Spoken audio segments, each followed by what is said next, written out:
Mhm. Are we live yet? There we go. Well, hello, creatives community and kind folks out there. Happy Thanksgiving from myself and everyone here in the States to everyone else, all of our international friends. Welcome to the channel RPG with DBJ. I am your host, DBJ, and we are continuing our talk about the Ranger. Yes, the Ranger. This is a cutting class series where all week we talk about a classic Dungeons and Dragons class, and we break that class apart, and we do it by subdividing it each day as we normally do on this channel. Monster Monday, Discord Tuesday. Hey, Cam, what's going on? But let it be known that today is Thanksgiving here in the States. Yep. Today is Thanksgiving in the States, and in many ways, it's actually pretty on topic because since we are talking about the classic Ranger from Dungeons and Dragons, Thanksgiving is a holiday that kind of centers around what the Ranger does, and with today being Thursday, or at least third pillar of exploration Thursday, you're going to get the point. So let's start out with a definition of at least what Wikipedia considers to be Thanksgiving Day here in the United States of America. Thanksgiving is a national holiday celebrated on various dates in the United States, Canada, Brazil, Grenada, St. Lucia, and Liberia, and the subnational entities, I believe it's pronounced Leiden, Norfolk Island, and the inhabited territories of the United States. It began as a day of giving thanks and sacrifice for the blessing of the harvest and of the preceding year. Now, mind you, Thanksgiving is pretty huge here. It's probably a top three holiday here in the States, depending on each individual's personal outlook. I would say Christmas and 4th of July are probably vying for those positions if you ask each individual. But we'll get into why that is the case. And mind you, while it may not be called Thanksgiving, I'm sure I can almost guarantee you that 99% of all nations around the world have some sort of harvest festival type of celebration. But Thanksgiving here in the United States, that's why it is. It's a blessing of the harvest and of the preceding year in general. Similarly named holidays and festivals occur in Germany and Japan. Thanksgiving is celebrated on the second Monday of October in Canada and on the fourth Thursday of November in the United States and Brazil, and around the same part of the year in other places. Although Thanksgiving has historical roots in religious and cultural traditions, it has long been celebrated as a secular holiday as well. And one of the main reasons why Thanksgiving is very important here in a modern context is that it is a prelude to Black Friday, and the black in Black Friday, while it sounds ominous, and I actually part of me likes the mental fuel that comes from thinking of Black Friday next to Thanksgiving on a Thursday, is that the black involves businesses. So when a business was in the red most of the year, hey, Andres, what's going on there? AM. Up in the AM as well. The idea of going into Black Friday meant that a business that was in the red, meaning that they were hemorrhaging money, will begin their time when they go into the black, when they start earning money, as people start to spend money from now until Christmas, to spend buying gifts for each other until the Christmas and holiday season. And so the Thursday, the reason that's not the reason why it's on Thursday, but it's like it's the gateway for Friday. So you eat all this food on Thursday and then you go into Friday. Now, the reason why it's important for we're talking about cutting class in terms of cutting open and dismembering and putting back together the class of the Ranger is that I can guarantee you that in a world where you have to hunt for your food and gather the fruits and veggies, and you're trying to establish a new colony in a distant land, and getting a relationship together with the people who live there, the native peoples that you may have befriended and learned from, and learn the new environment. Thanksgiving is absolutely a ranger like holiday. Um, Thanksgiving is also often described as having a very large. It's a lot of large, hearty meals, very high in carbs, and most people here in the States have their own favorite food. Yeah, thank you there, KM. Just happy Thanksgiving to all you Americans. Yes, Thanksgiving is where we gorge ourselves on food, and the celebratory part of that, of course, went back in a time when maybe it was very difficult to grow food or find supplies and whatnot. And so it's a thanks to each other for helping out, and maybe in a more fantastical means, a thanks for the gods, like thanks for giving us a bountiful harvest, and also it's a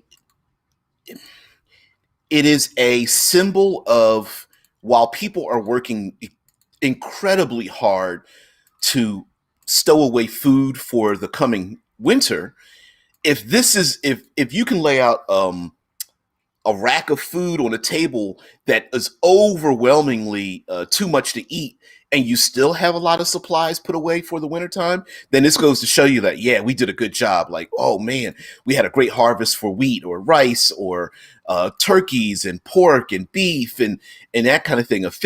Fishing season was great, and those kind of things. And I'm sure lots of people were able to store foods over a long distance over the winter. And mind you, again, Thanksgiving has a lot to do with the seasons as well, because it really delves into the idea that, you know what, winter season is coming. It's going to be cold, a lot of snow. Our crops are going to lay fallow in this particular type of season, and we we are celebrating the idea, or recognizing the idea that, yeah, winter is coming, and it's probably going to be dangerous, and some of us may be in a position where we can't survive, and so thank goodness we have enough food. Unfortunately, let it be known that Christopher Columbus tricked native peoples into giving up their food harvest so that he could go back home to Europe, and possibly causing the death of many of those people by convincing them that his worship of God could blot out the sun, and he timed it with a solar eclipse. It's kind of devious, and but whatever. Alley oops, what's going on?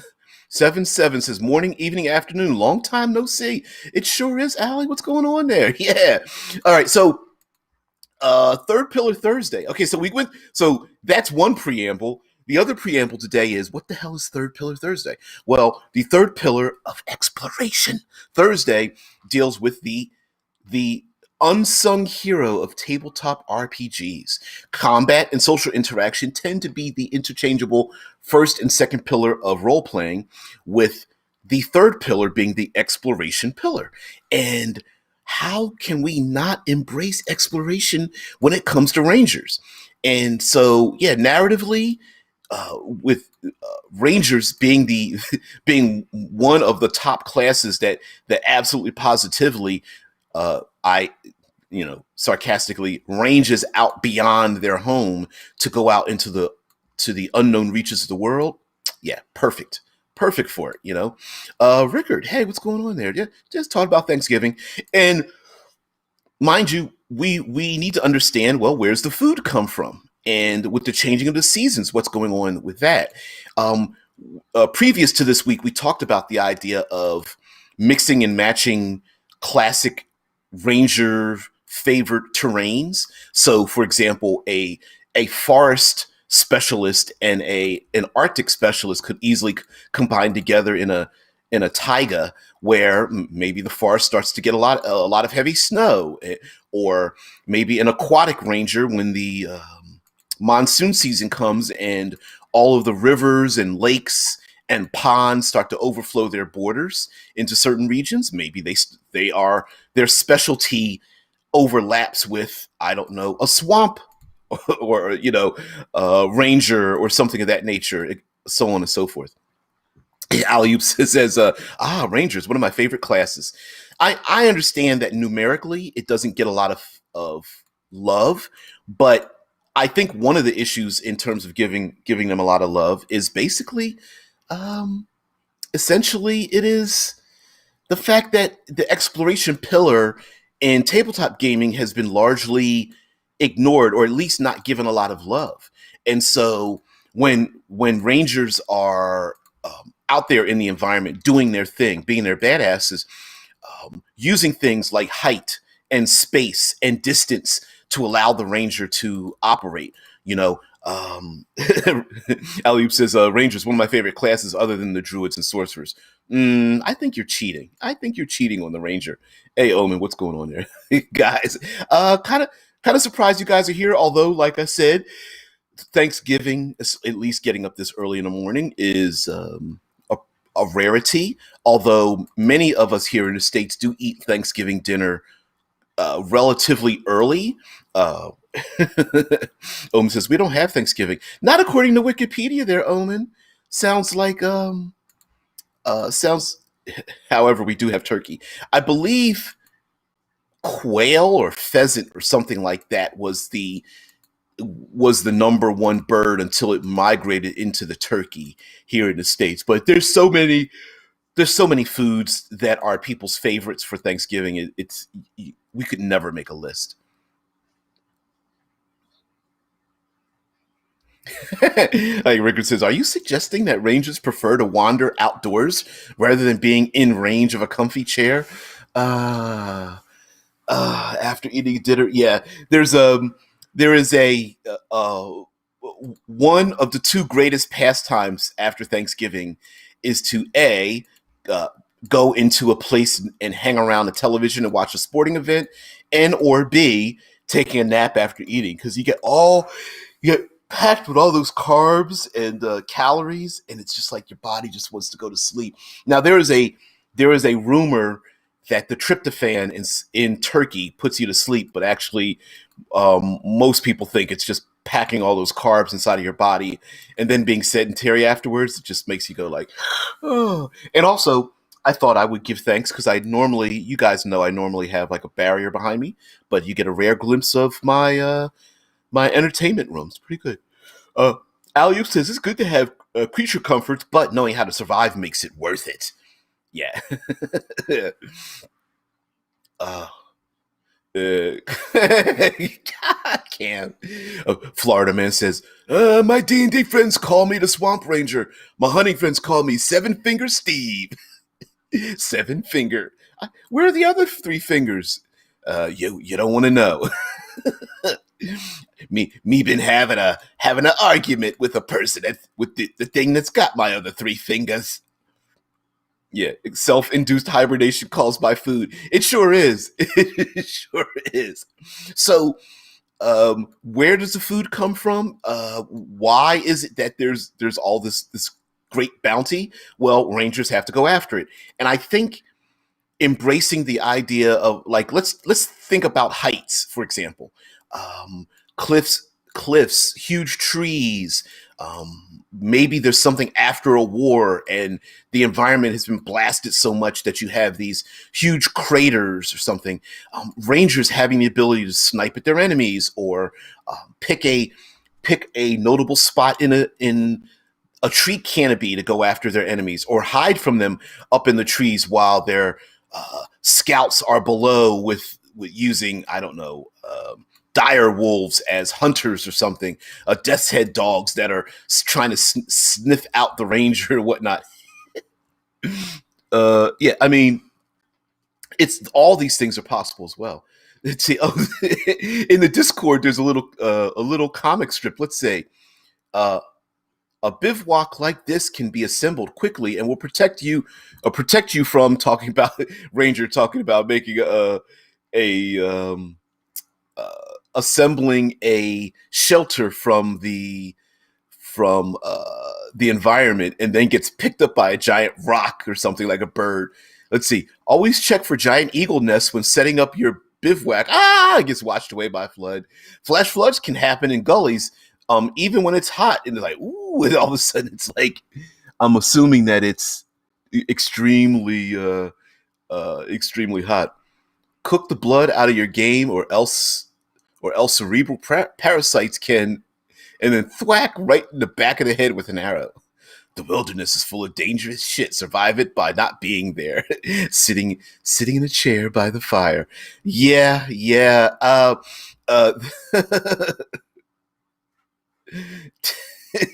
yeah, sitting out. Rangers having the ability to survive and putting those hazards out there. While I love that joke, I love that so much.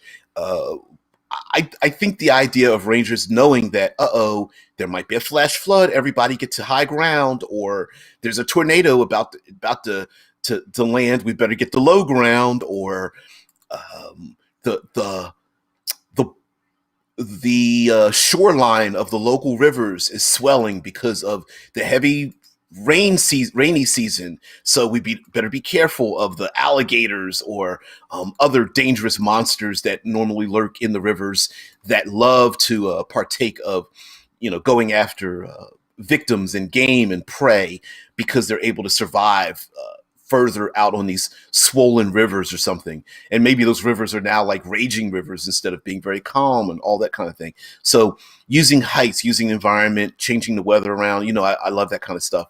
And also, uh, one reward you can really give rangers are, instead of like handing out magic items, we talked about this before, when it comes about using the third pillar, is that maybe they're able to find like, rangers are very much, for me, feel like herbalists.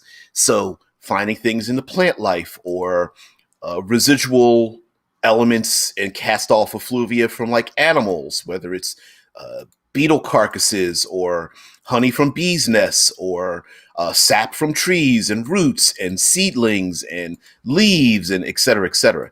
And then adding to that, maybe there's certain circumstances like only found during a full moon or at night, or it blooms only during high noon, or you must dry them out or soak them or boil it, or and any number of methods to take the items that you find and use them to good use. So that's it. Yeah, Rick was like, had to post that picture. The whole picking things off at a range. Yeah, yeah, yeah, yeah. Like Lord of the Rings, and then Lord of the Rings, but Legolas has a sniper rifle. Like, yeah, Legolas is kind of a bit of a badass, friggin' walking on top of this of powder snow. Seriously. And also, what's the other one? The CGI version from the Fellowship. Where is it? No, no, no. In the Two Towers, where he's standing there, and in slow motion, the Fellowship comes riding over the horizon, and in one hand, without stopping the run, he flips onto the back of the horse by grabbing onto the reins in the front of it. Yeah, it's pretty. He was pretty much a badass. Can we blame Legolas for elves always being badasses, or did that start way before that? I think it started before that.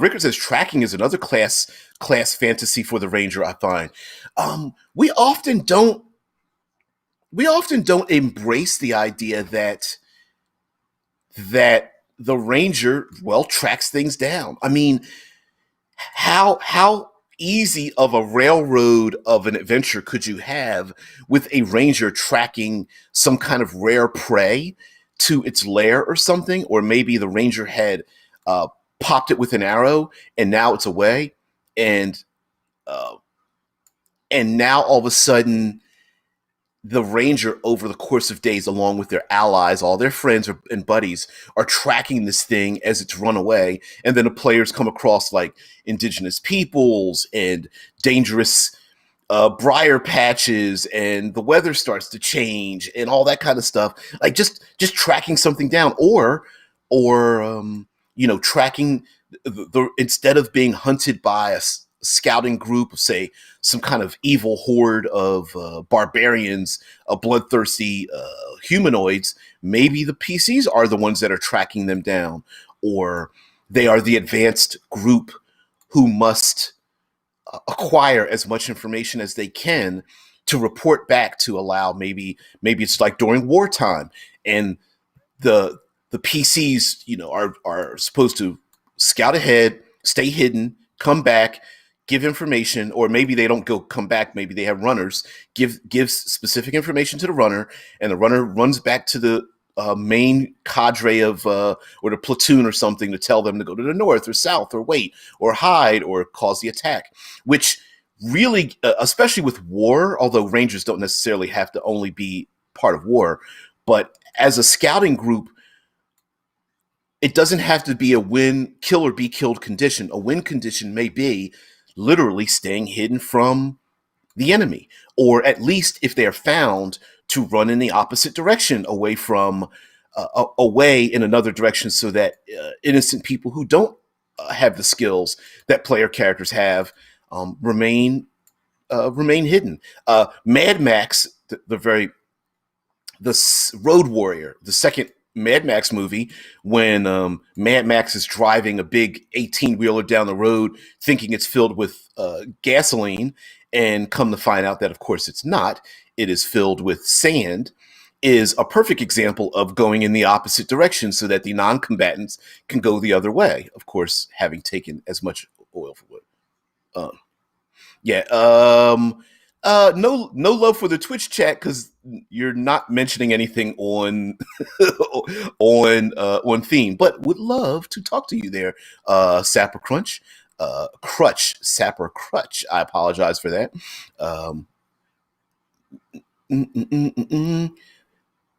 That 10-minute timer is a wait. I didn't realize it was. I don't establish a 10-minute timer unless someone sees a 10-minute timer I'm not seeing. I didn't turn one on unless there is one. Not from my end. Rickard says, sadly, it's the same problem as with deckers, riggers, and pilots. Tracking becomes a bit of a one PC show. Rickard says, ooh, just got an idea for a basis of a game. Yeah, tracking, you are correct. It does feel like tracking tracking is the kind of thing that does feel like a one-person show. And so getting the other player characters involved in it is pretty important. Sapper says, you have it on followers only right now, which is set up for a 10-minute timer. I did not know that. I did. Ooh, thank you for letting me know. I don't often listen. I'm a Luddite and a bit of an idiot, so I will change that because I did not realize that was an effect happening from the other viewer's point of view. So I will change that. So thank you for letting me know that. Did not know that. Alley-oops mentioned, especially when you eat turkey, the turkey has some chem in it that puts you into a food coma. I call tryptophan.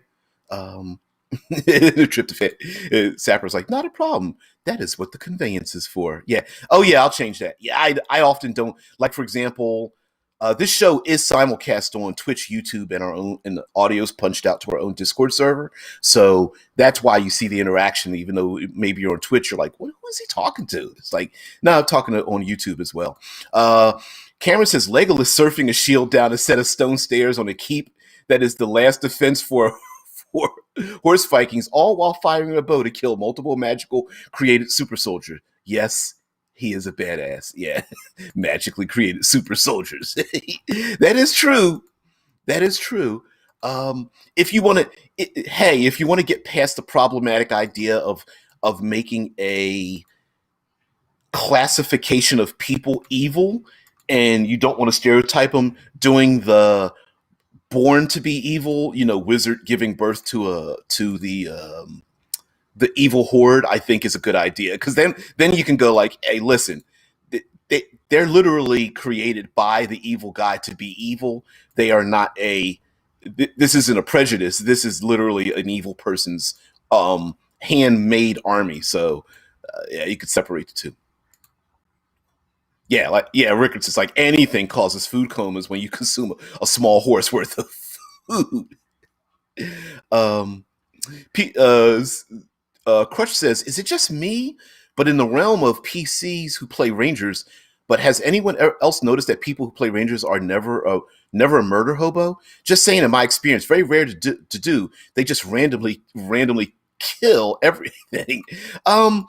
Well, Rangers are statistically designed to kill things, but embracing the idea of tracking and then killing things, I think, is a really good idea, because especially when you have other character classes and you create a new uh, style of play. Like, for example, if the player characters are hunting, let's say they have to hunt, like, let's go after the mammoth because we talked about that earlier in the week. So player characters have to go after the mammoth and hunt it down because they need to feed a particular village.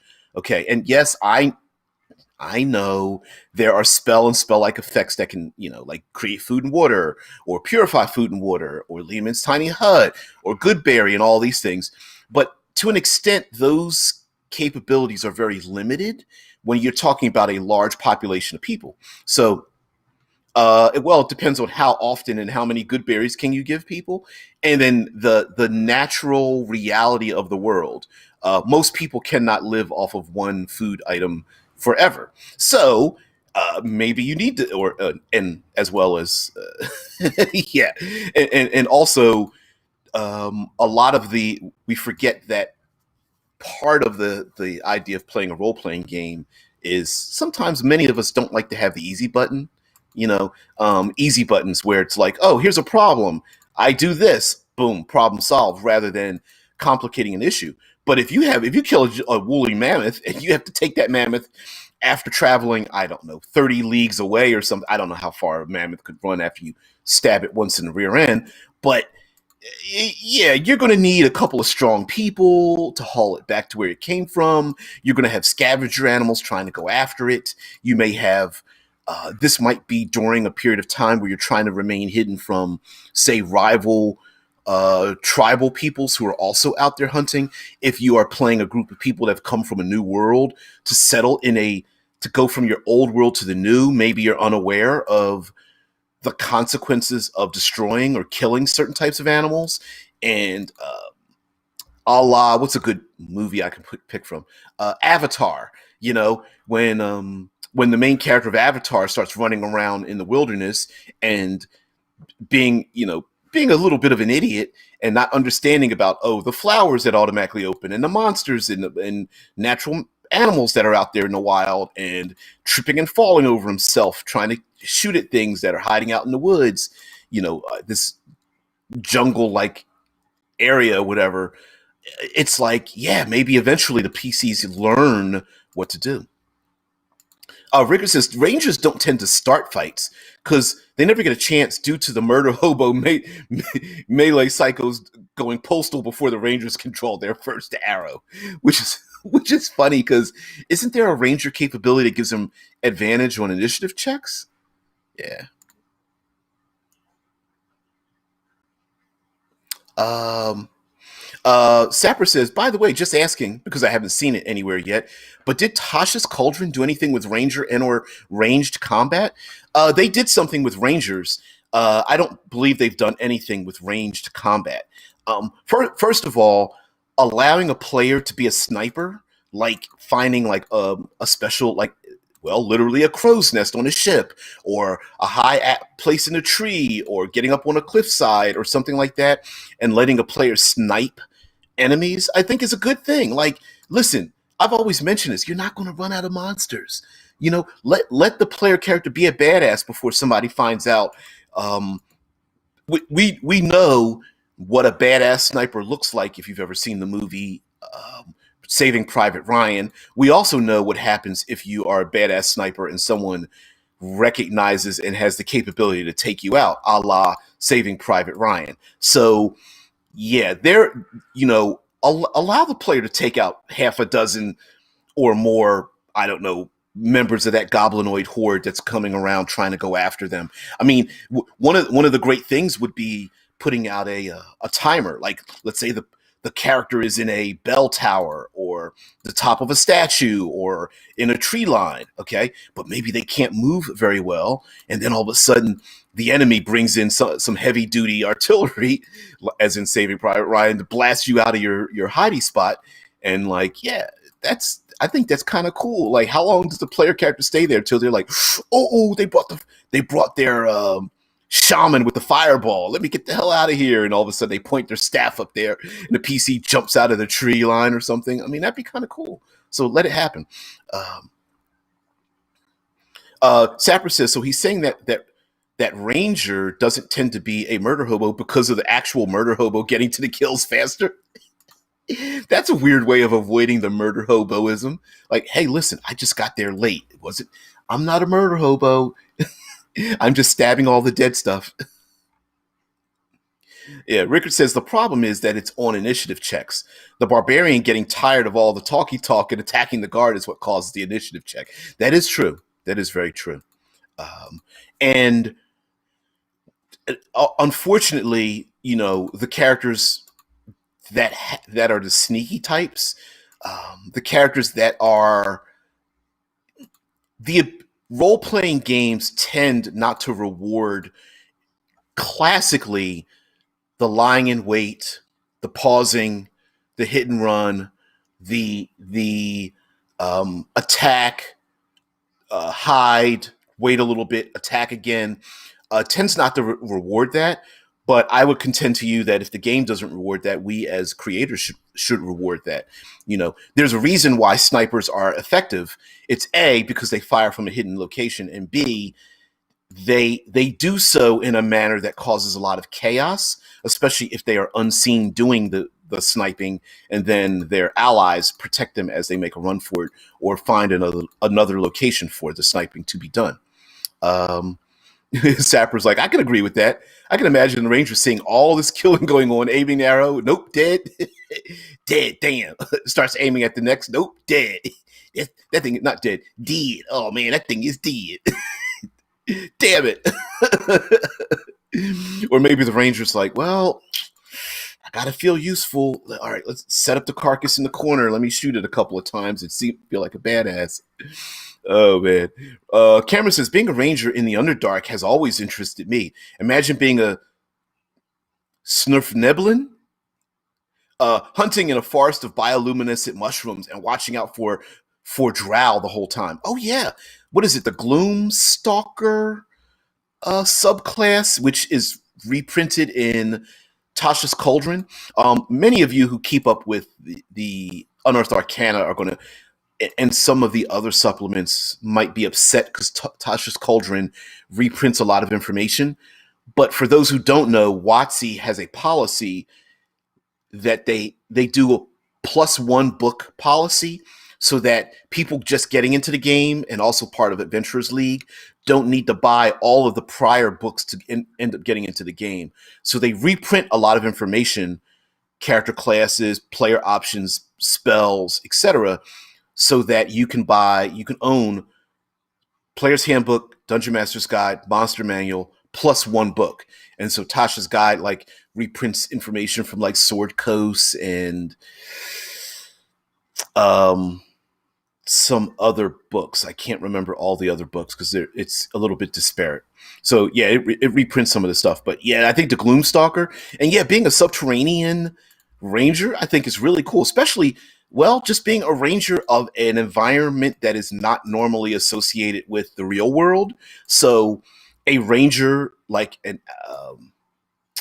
horizon walker, a ranger that's in other planes of existence, being able to navigate the dream realm or a place of chaos or the nine hells or hell in Tasha's Cauldron. You guys know there is a review of the pages 150 through 170 in Tasha's Cauldron of Everything, which I said this is the unsung hero of it, which is the environment. Like maybe the thinning of the membrane between worlds has happened. So there are rangers in the world who go out into the world, and the exploration, the third pillarism of it, is knowing that there are gouts of flame shooting up from the ground and poison gases and earthquakes. Although maybe that's more related to volcanic rather than a hellscape. Same thing, right? Being able to navigate through pockets of poisonous gases and smoke and blankets of ash and the monsters that dwell in those places. So yeah, you could have a more arcane environment and have that as a place that a PC can choose, and I think that'd be awesome as well. Alley-oops is double tapping to make sure that they are dead. If uncertain, flick their eye and see if they react or not. Shoot them to make sure they're not pretending they're dead. Although, how many bad guys in games pretend that they're dead so the player characters just step over their bodies. I don't know. Be kind of cool though. That happened, man, when I was young, we had these five goblins that would just steal shit from everybody. There was the same five goblins too, and we never named them, but they always showed up in everybody else's game, and they would do dumb stuff like that, like hiding in armor. Like on a battlefield, they would just hide in like other people's armor in the battlefield, and then come up behind the PCs and steal their like trinkets and stuff off of them. And it was a running gag that was in our games and everything. When we had a big boss fight, and I had the goblin steal the treasure from the boss fight and leave, and the players were like, "What?" They're like, "Yeah, the goblins just left," and they were like, "What the hell?" Yeah. Rickard says the games tend to not have systems in place that allow the GM to build tension for lying in wait and even stealth gameplay. Oh, I can't agree with you more there, dude. Like there is a reason why when we watch our favorite intellectual properties where tension is built from laying in wait, or a person who knows that more and more guards are surrounding them, or what's the other tension thing? Someone hides and a dangerous type of animal starts crawling over their body, like a rat or a snake or something, or someone's hiding in the dense jungle. There's enemies walking around, all of them armed to the gills. They know that there's one against an army, and then one of those soldiers steps right near their hand, or even heck, steps on their hand, and they're like, "Mother," and they don't respond, or the person is sniping the enemy, and the enemy's like sending out their scouts to find out where the sniper is as everyone's hiding behind cover, and the protagonist is firing and firing their weapon from cover, and they know they need to get one more shot off before, again, that heavy artillery or those scouts reach them in their crow's nests before they have to run. And that kind of tension building isn't really supported in a lot of mechanics, but there is a way to do it, right? Like, there is a way for us to do it by escalating the danger. So let's say the Legolas classic character, I'm an elven ranger, and I'm going to shoot at the goblinoid horde. Okay, so you kill 3 of them, and then 6 of them are searching around, and then maybe now there's 12, now there's 24 of them, now there's 48 of them, and as they get closer and closer, the escalation of danger is a great way to add tension. The escalation of danger could be something else too: floodwaters, storms coming in, the weather changing. That tree branch the person's hiding on begins to break and crack, something like that. So while the tension could be increased by the danger happening, that some errant thing might happen to the PC if they don't leave their area. Like, there's volcanoes going off in the region, but I'm going to stay in my hiding spot, but I might get slammed in the head with some boiling lava or something like that, or there's an earthquake happening or an avalanche and that kind of stuff. So you're needing to move from your spot. Rickard says, had a friend who played a dwarven cave ranger, reading the stone in a cave to find their way, listening to how the sound of the wind was formed by the cave system to know what's up ahead. I love that idea. Even as I'm working on the Subterranean Cinematic Environments book, there's going to be a lot of things where it deals with sound and wind, basically all four elements underground. Caves where there's like echo chambers, where if you make just a little bit of sound, it echoes across the chamber, letting people know that you're there, or tremor sense and how important that is, because you can feel things moving above you or below you or behind a wall, or where is it at, or how far away is it, and that kind of thing. Or casting certain spells might be pretty dangerous. That Thunderwave spell or that Pyromancer in the Underdark is pretty dangerous to themselves and others. Cameron says, ooh, what about a Hell Ranger crossing Avernus, finding passages to the lower levels of hell, an urban Hell Ranger who can help you navigate D or Dis. I always pronounced it D, even though it's spelled D-I-S. Yeah, of course. I think it would be awesome in a Planescape world to have a ranger that can navigate these places, hell yeah. And like, okay, let's go with the 9 hells. Maybe there's a different ranger for each of those hells, or the hells have come to the prime material plane, and so navigating, like an aerial ranger navigating a cloud reaching realm, like flying between floating cities and navigating the winds and eddies and storms and that kind of stuff. I think that'd be awesome. Aquatic ranger, um, both coastal and or completely underwater, of course, is a thing. Yeah, Alley Oop says, make sure you don't eat grassy foods before you attempt to stealth into the enemy's camp. More than sounds will give you away. What happened? That's my cloud kill spell. Oh man, yeah. But yeah, hiding in tall. We often don't give a lot of credit to doing things like hiding in tall grasses or navigating in a swamp with a lot of mangrove trees with those exposed root systems, or again in the underdark, navigating through tight spaces, crawling in and around and under and squeezing into tight cave systems and whatnot, or um, using, what is it, like hunters will hide in tall grasses to make sounds for birds to fly up in the air, and when the birds fly up in the air, boom, they snipe them when the birds fly away, right? But both the hunter and those being hunted can't see each other in the tall grasses. So yeah, there are ways to use the environment to good effect, even if especially when it comes to visualizing something. Like, for example, I always bring up the idea that um, other than darkness, there's a way to complicate visual distances. If you're in a dense jungle and you can't see your allies, maybe you can't target them for that healing spell because you have to see your target. Same thing with maybe casting that magic missile spell. It's that hellscape with gouts of smoke spewing up from the ground or something, or there's ash storms that blow through the region, and your vision is reduced down to barely at arm's length, and it's very difficult to spot where your enemies and or allies are at. Yeah. Ricker says the sound of rushing water coming closer is not a good sound when in a cave. Yeah, aquifers. Yeah, I wrote up a thing.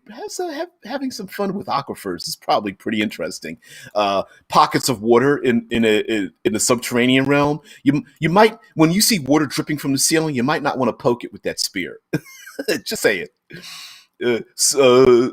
Sapper Crutch can say, I mean, you can literally just run in, make the kill, get the F out. Yeah. GTFO kind of negates the whole aspect of stealth with just a brute force aspect of just pure speed. Of course. Of course. Like I said, using escalation and randomization and mobile events that happen in and around the battlefield, if you want to call it a battlefield, is a good example. For example, sure, a one player character might go out and like murder kill 6 goblinoid scouts, but it might not be important for them to do that, because if they kill those scouts, maybe there's a larger army behind them in which the player character might be warned. The DM goes, hey, listen, these guys are pretty tough, and they also have other things behind them, like heavily armored troops. Let's go in with the war theme, right? Heavily armored troops, plus they have animals that they use as hunters and killers and blah blah blah. It could be an undead army mixed with skeletons and zombies and ghosts and banshees and vampires or something.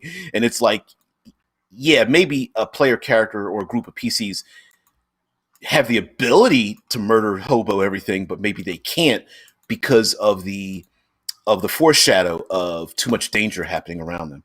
And again, using the environment to have the environment close in on someone. Very, very difficult to stand your ground when there's an avalanche coming towards you, right?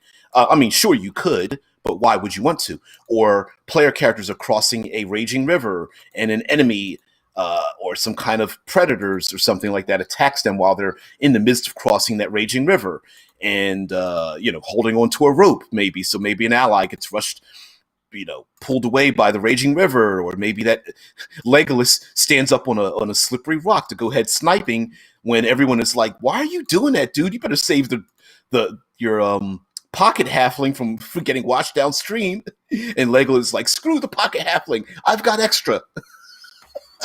you know. Oh, Sapper. I can see Sapper, like the rest of us, is like, yeah, I'm still living with the trauma. Never underestimate the audacity of Murder Hobo in numbers. Yeah. You know, also the lying in wait idea, while not often supported in a lot of role playing games, really, really helps with the idea of players not going Nova all the time. Because most of the way Dungeons and Dragons is set up is that it encourages Novaism. And that is the idea of expending every and all of your resources, knowing that if you rest, you're going to get all your resources back. And I contend to you, well, the only reason that it exists is because there aren't things creating tension to prevent players from getting a rest in the first place. And so when dangers begin to escalate, it might not be smart to expend all of your resources.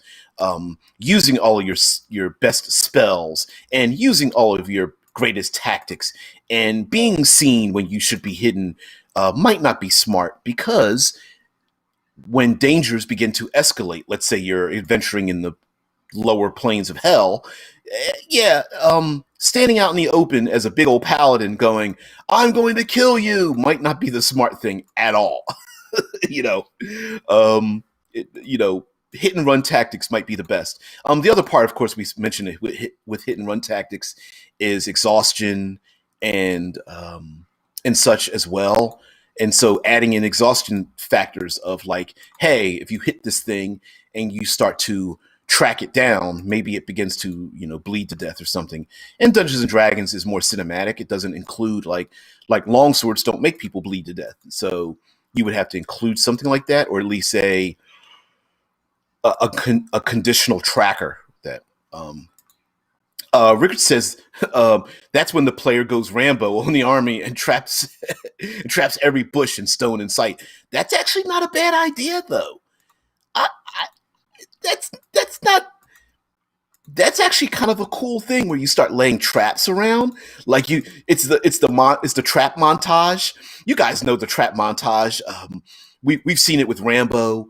The very first Predator movie with Arnold Schwarzenegger. I'm sure you guys can remember other trap setting montages where someone like, I'll set a spike trap near this one place, and I'll have something fall from the ceiling in this other place, and then I'll have a tripwire for this other place, and then you know what I mean. I'll have a big giant stone fall off the cliff over here, and then have the PC leads the enemy into it. I think that would be sweet. That's a great idea, right? Because sure, in the long term of it, it feels like the player's a badass and gets to murder hobo all your enemies, but they worked for it. Let them work for it. I think if the PC works for it, why the hell not? Let them learn from the kobolds and go, wait a minute, what? You mean I can do that? As a matter of fact, I kind of think a lot of ranger spells work best as trap settings. And I understand that it might give a ranger a bonus on it, but like a delayed blast fireball, which is one of the few delayed blast abilities, but a delayed function for a character to be able to do a thing. Like, I don't know how you could say a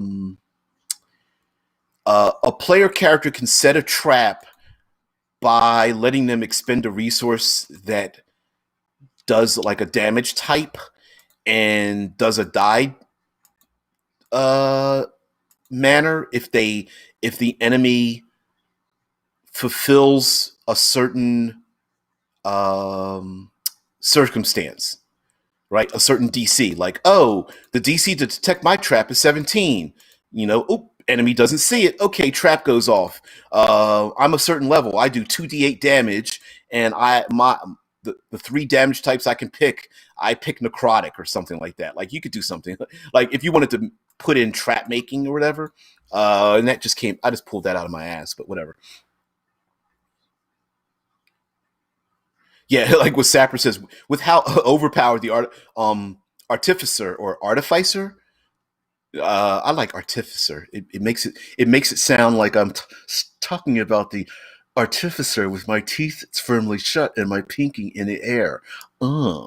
But anyway, the artificer class is with how OP the artificer class is. Doing the Rambo thing is completely doable. Oh yeah. Oh yeah. Um, if you okay, here's an idea. Maybe someone says, "I want to have a ranger with a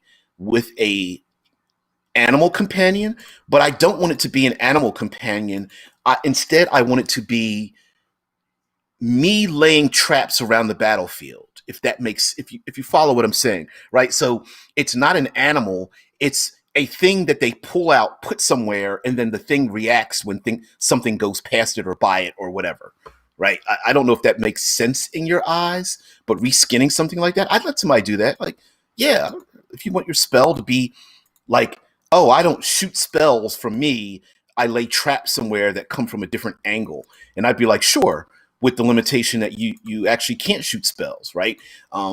If you've got, I don't know what spells rangers have off the top of my head, but I'd do something like that.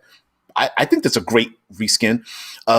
Sapper goes on to say, having a good artificer in your party is like having a portable plot armor. You're so bad. You guys are sarcastic. I love it. Yes, it's an artificer sentry turret or a grenade. See Eberron. Yeah. Oh yeah. Oh hell yeah. Cover the artificer covering up their portable walking cannon as a trap. Hell yeah. As a matter of fact, I think that's a great idea though, because listen, that means the players have to be creative, hiding all their doodads. Somebody somewhere is going to have to be the "Hey, I'm over here" person, probably the rogue, i.e., or somebody pulls out one of their pocket halflings and gets them to do it, and the pocket halfling's like, "Oh, you want me to do what? I just woke up."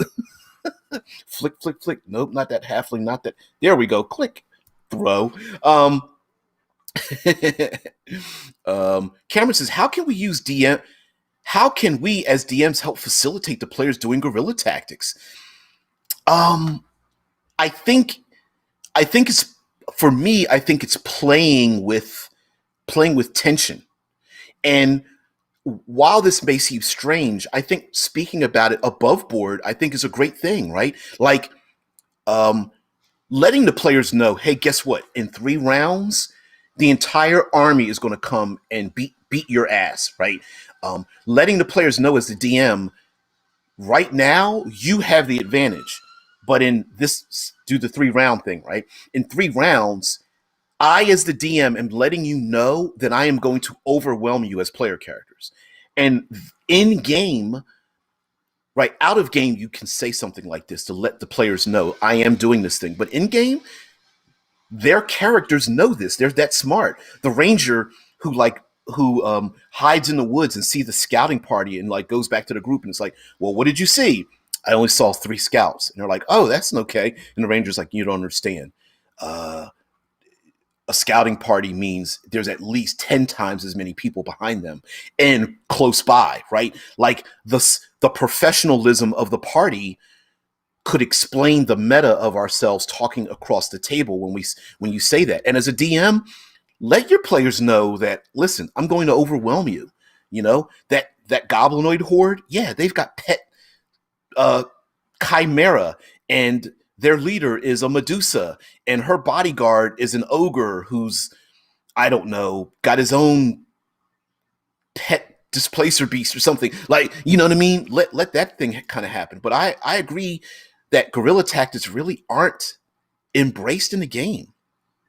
You know, um, Rickard says that's when the enemy gets tired of it and just nukes the countryside and takes out all the PCs along with half the continent because they're too annoyed to care anymore. Which honestly is a tactic by an enemy, right? Even if the player characters try to do the same thing. But if the PCs do a thing that causes the action and reaction where the enemy wants to nuke the countryside. Maybe the players need to get the hell up out of there, right? Why not? It's like going into the nine hells and causing too much trouble. Eventually, you will call upon the unbridled power of the demon lords of that realm. When you're like, we don't want to call the demon lord and all of their 20 lieutenants of like pit fiends or whatever, Baylors or whatever they are, right? Yeah, nuking half a cut. Yeah, like Rickard agrees with me. I think it's hard because games like 5e don't really give DMs tools for guerrilla tactics. And like Cameron says, that's okay. We can make our own tools. Hell yeah. Hell yeah. Rickard goes on to say, I'll get to you in a minute, Crutch, says, but I think you can allow the players to use a small number of spells or abilities ahead of the combat and have them trigger them with an action during the sneaking as if they had placed the traps instead.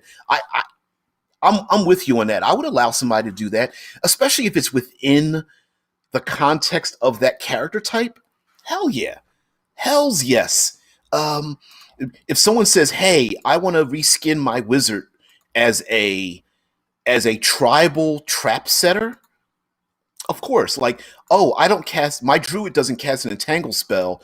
Instead, my druid creates a trap that when people go through it, the entangle spell activates when they go through a particular location. I'd be like, sure. And then guess what? Now you have to be creative to lead the enemy into that trap to have the thing happen in the first place, which in many ways, while it seems like the player has the advantage, they actually have to work to get that advantage. So I think it's a good give and take. Like, hey, A, I get to place my spell somewhere, which is not part of my own actions, which is a force multiplier. But B, it doesn't activate until a certain set of conditions are met. So I think that's okay.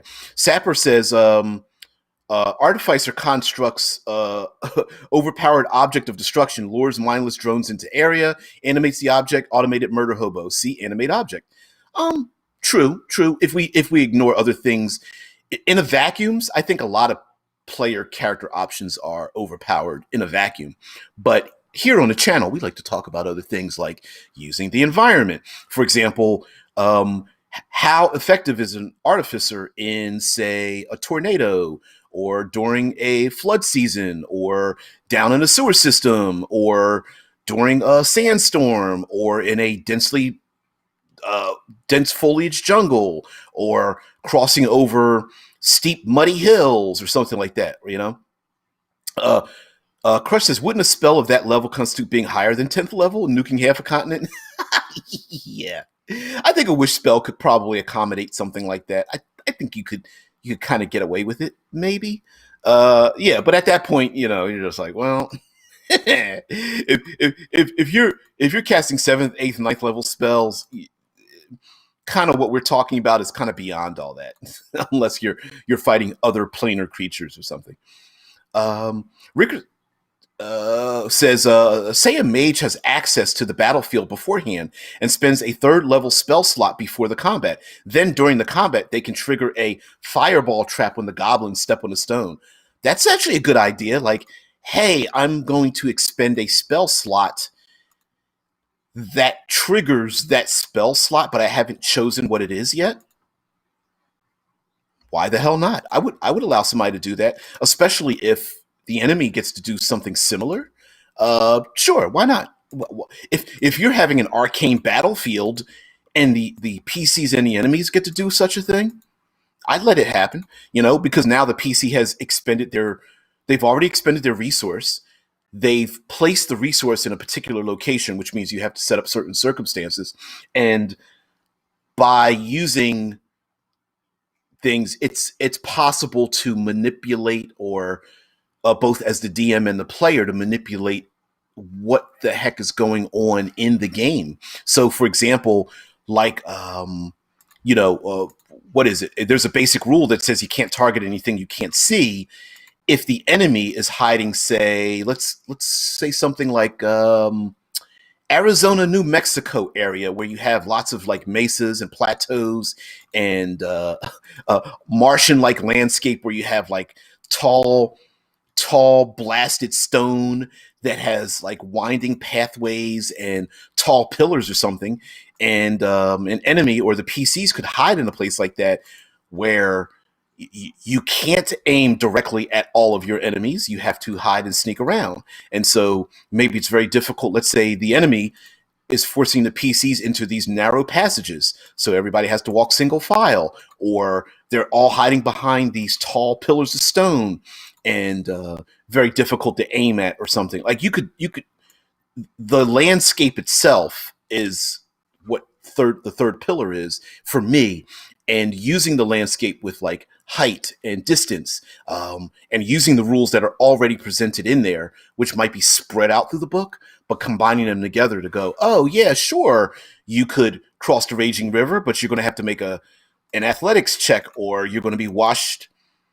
The strength of the raging river is 25, and so to hold on, you're going to have to make a strength check against 25, or you're going to get dragged downstream or something. You know what I mean? Like, it's that kind of stuff. And then of course, well, if you keep getting dragged downstream, you're going to get further and further away, and oops, you fumbled. That means you're going to maybe have to start making drowning rolls or constitution saves or something like that, so on and so forth. So yeah.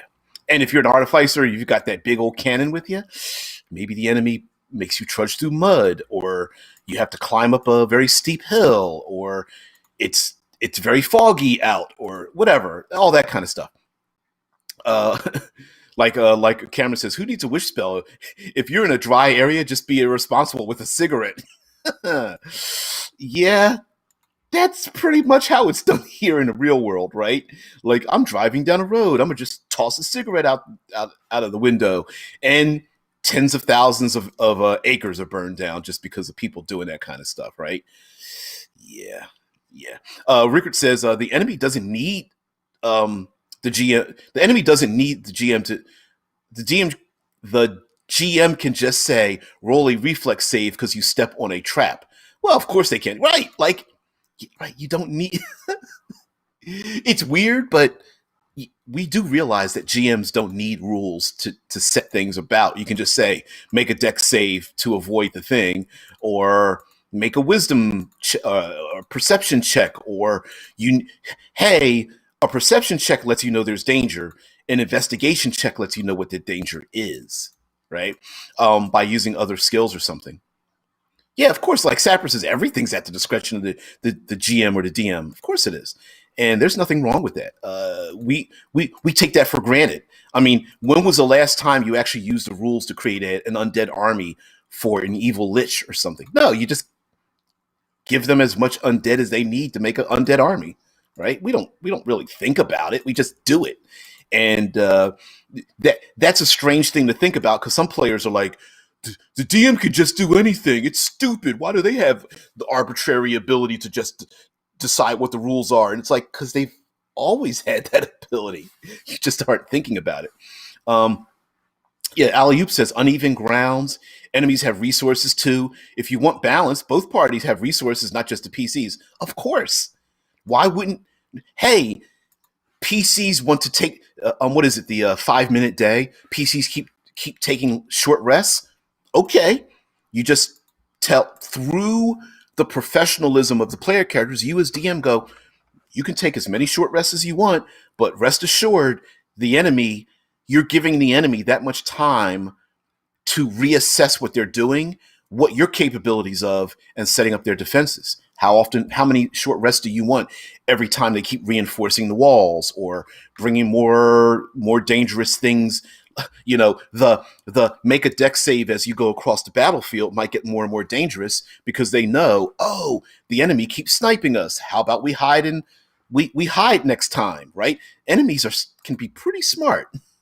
And if they want to live and they are led by some smart chieftain or something, and you're doing the classic goblinoid horde, maybe the chieftain is like, okay, I'm going to send out decoys of my barbaric horde, but I'm going to sneak around the back end against the player characters. I'm going to call for more reinforcements, so yeah. Sapper says, Sapper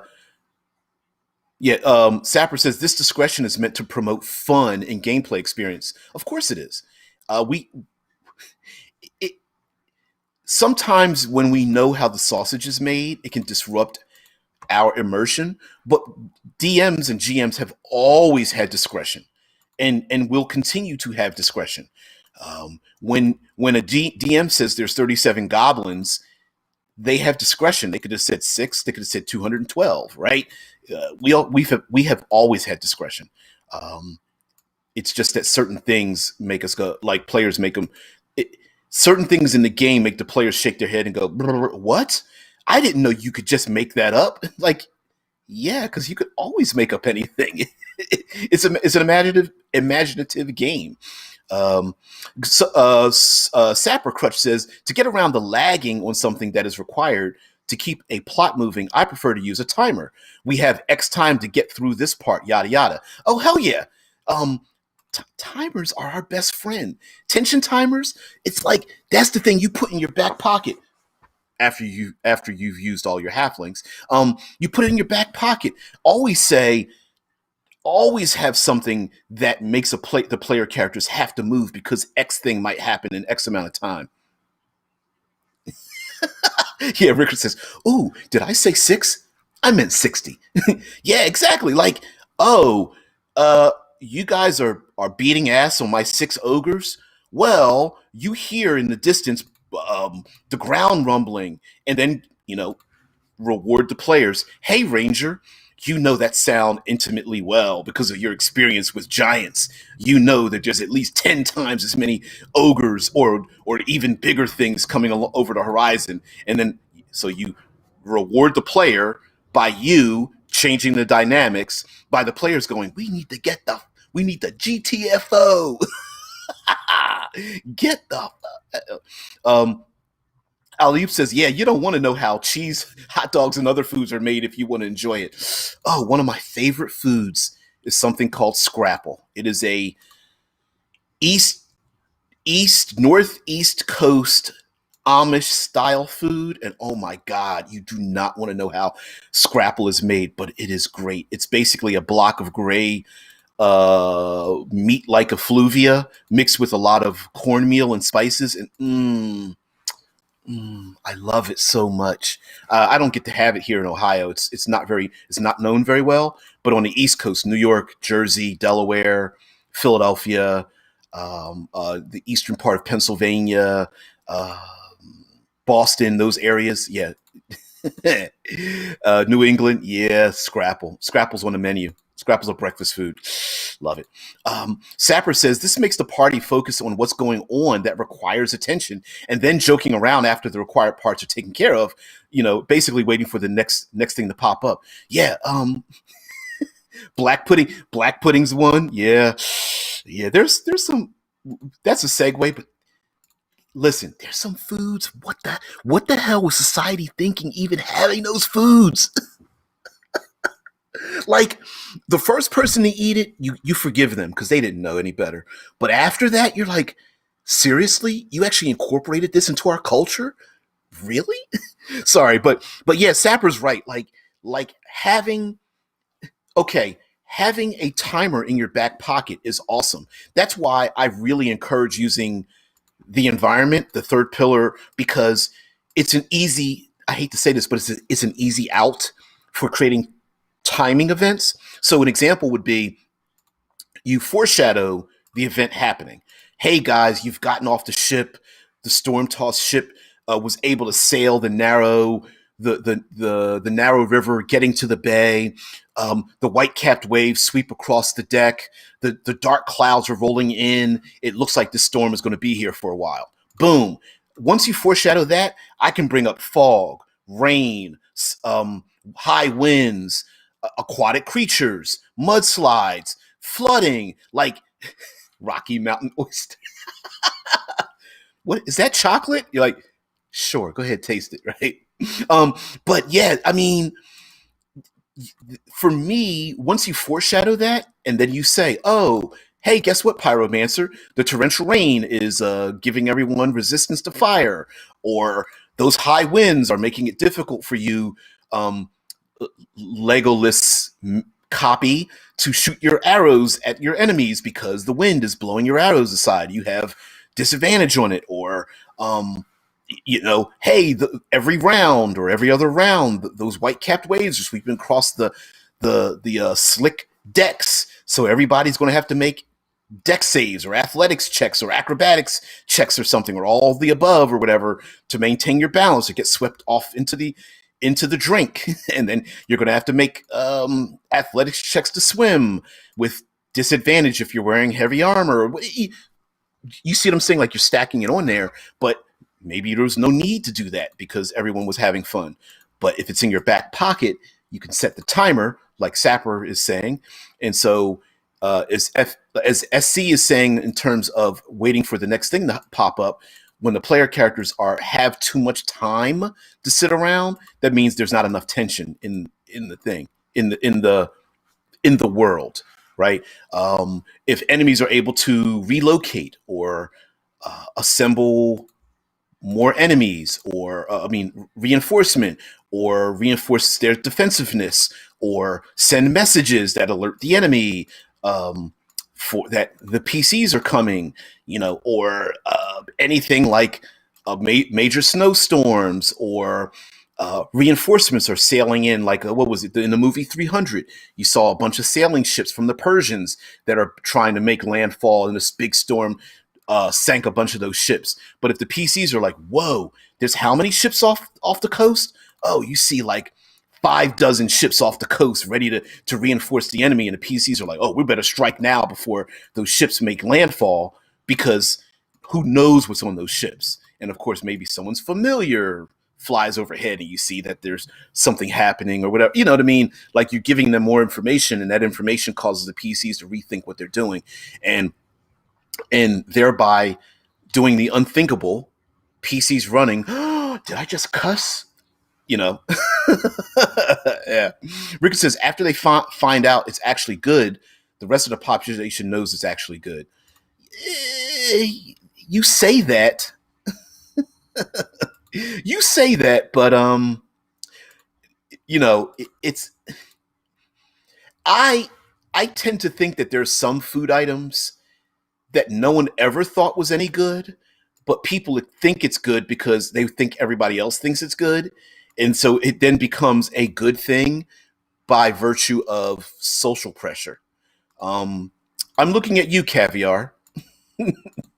Alley-oop says, yeah, there are times that you don't diss it till you try it. If you don't like it, you don't have to worry about it, but you may never want to eat it again. Yeah. I said it, caviar, right? Why do people eat it? Because it's expensive, not because it tastes good. Now, I'm sure there are some people who are like, oh, it actually has a good flavor for me. Sure, sure. Listen. Let's not fool ourselves. There, here in the United States, we have a hot wing fetish. The hotter the wings, the better. There's nothing enjoyable about eating super hot wings. Ass feel, burn the mouth, crying, painful, um, a rectum inflamed, pyromantic suffering of the stomach and drinking of milk and all that. There's nothing good about eating super hot wings here in the States, but people do it. People do it all the time. Sapper's like landfall. No, no, no. You never want to let ships leave the sea. It's where they are the weakest. Of course. Yeah, and why? Like that's a perfect timer, right?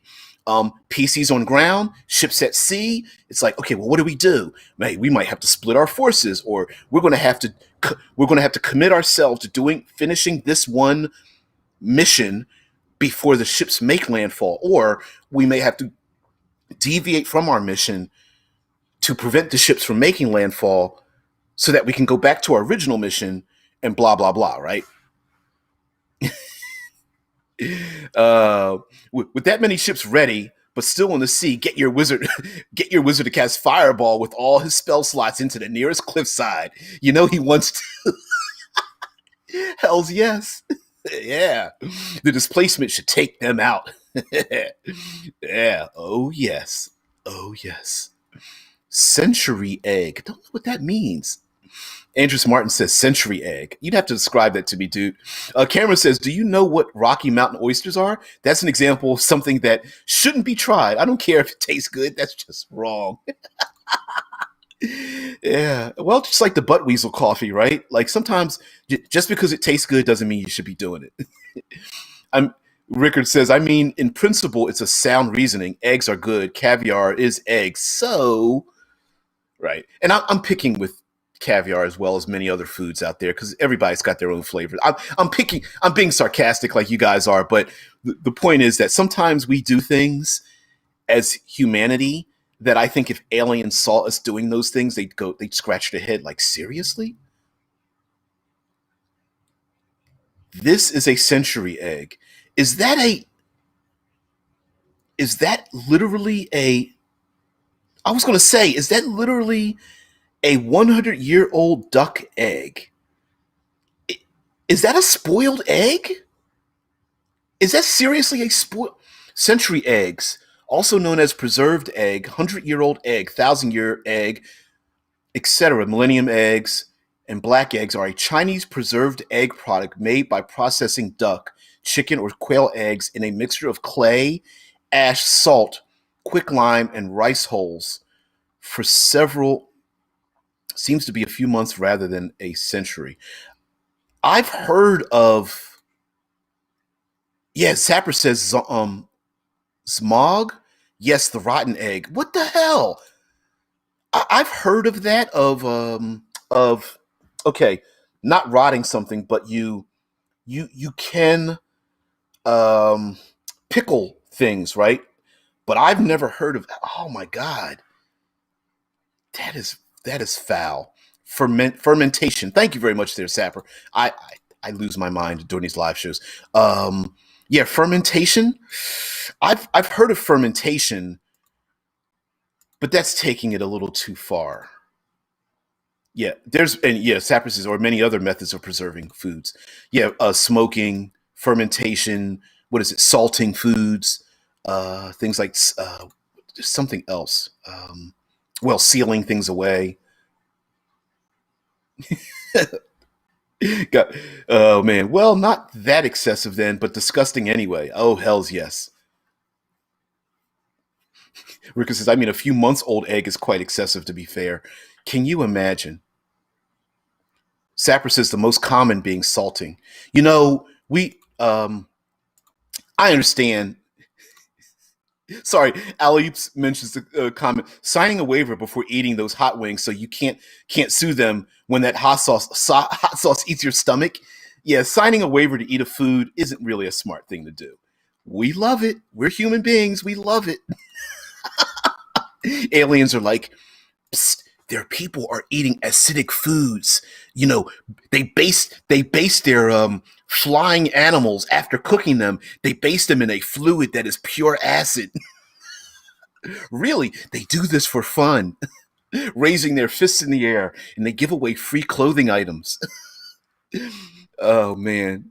Then the aliens come in with T-shirts like "I survived the hot wing." The I survived the hot wing. Uh, you know, 6-wing challenge or something like that, or I survived the nuke challenge, and the aliens are like, "We ate those hot wings, humans. We are now as tough as you are." Oh man, who is this? Okay, I don't want to ruin the name. Ushim,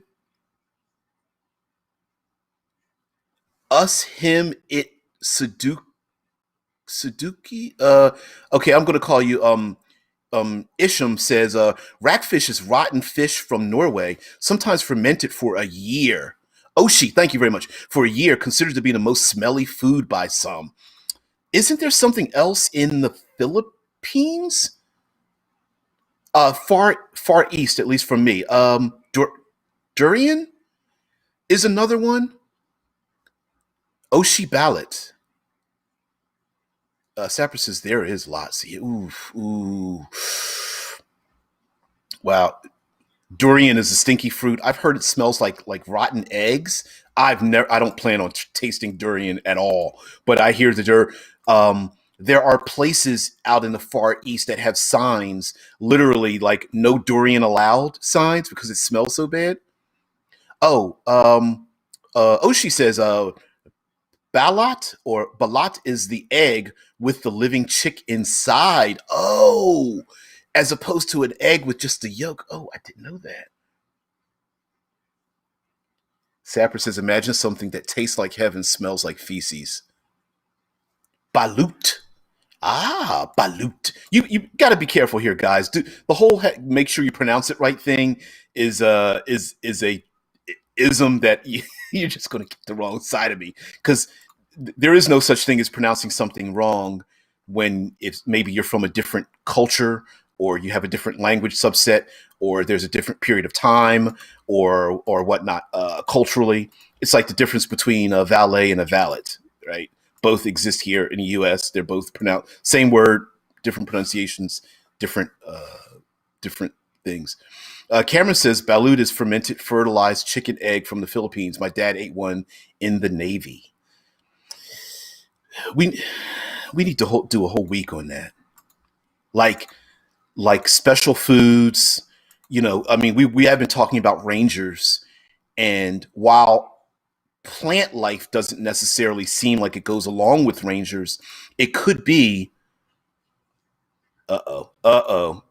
Hey, with sapper in your name sounds like an army thing. Um, uh, yeah, strange exotic foods that are gathered together. You know, a ranger needing to get most a king that commands a first level adventuring party to go out and gather the ingredients, and the PCs think that it's for something, some like unique, like special wizard or like spell or something, and it's really for like a special occasion, like maybe a wedding or something, and the king wants to have the most exotic foods at the table. The PCs are like, whoa, we risked our lives to go out there. The king's like, yeah, you guys were first level anyway. But that would be pretty cool, though. I think that'd be a great idea. Like, to go out to have to gather a bunch of these exotic elements and foods, and like, if something takes 100 years to ferment, a PC could be a third, fourth, fifth generation ranger from a group that says, like, it's been 100 years, you have to go to the hidden location to get the thing after it's fermented for 100 years to get it, to bring it back, right? And in order to use it, you have to make a constitution saving throw to see if you can wolf it down, because it tastes so bad, but if you do, it gives you all these benefits. That'd be kind of funny. Like, oh, it's a healing potion, but it smells like ass. So Sappers talks about MREs, Crow, and the occasional trim in the WoW on R&R. I don't know what Crow and trim stands for. Fear Factor Skill Challenge? Hell yeah. That would be awesome.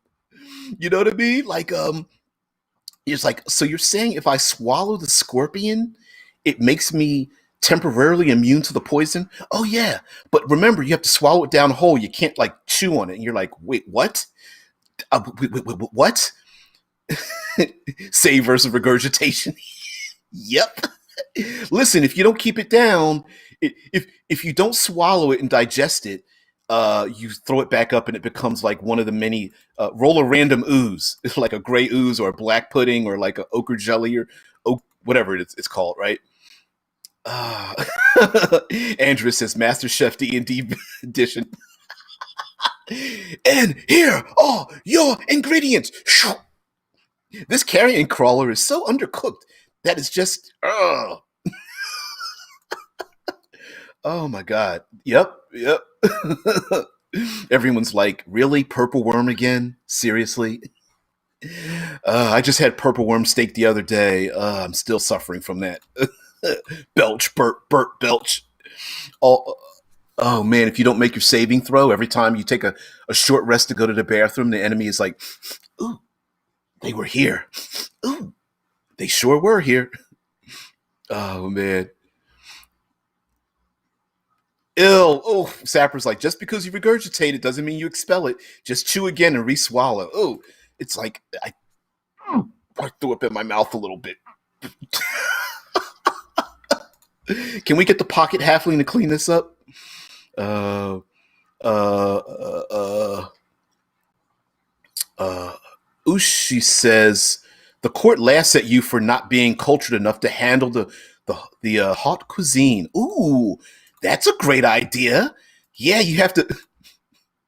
There's a table full of things that are like uh some things make you want to turn your head in fear, so you've got to like make like wisdom checks. Others are like things that it's okay for you to try to swallow it down, but when it hits your system it just makes your stomach gurgle, so you have like constitution checks. Maybe there's shelled items that you have to use your strength to break open, so you have to make like strength checks during while actually having like a diplomatic conversation with people across the table. That'd be really cool. That'd be pretty funny, especially when you have like things running across the table or slipping out of a bowl of soup or like jumping up on the ceiling, and the people eating there just like don't find it bizarre at all. But the player characters are like, hey, lift me up on your shoulders. Hey, pass me a pocket halfling to get that tentacle off the ceiling or something. Griffin fajitas cooked over a remoras. I don't think you misspelled Griffin. Griffin fajitas cooked over a remoras. Someone's rubbing the remoras' stomach with like silicone gloves, and the remoras is like, oh, thank you. Oh, that feels good. As it's like cooking all the fajitas, like, psst, psst. Now you only let it sear for like 3 seconds. Psst, psst. Oh, that's great. Now it's your turn to rub the remoras' tummy. It's like, I'm not doing that. Oh, you did this, Remoraz. You're so cute. Remoraz sitting in a big bowl of like ice as it's like melting into steam. D&D Fear Factor, I think, might actually make people throw up given a really creative and descriptive DM. Oh yeah. Oh, oh yes. And we bring out the third course, a bowl of random ooze. Uh, Pick whichever bowl of ooze you'd like to eat. And the PCs are like, what the hell?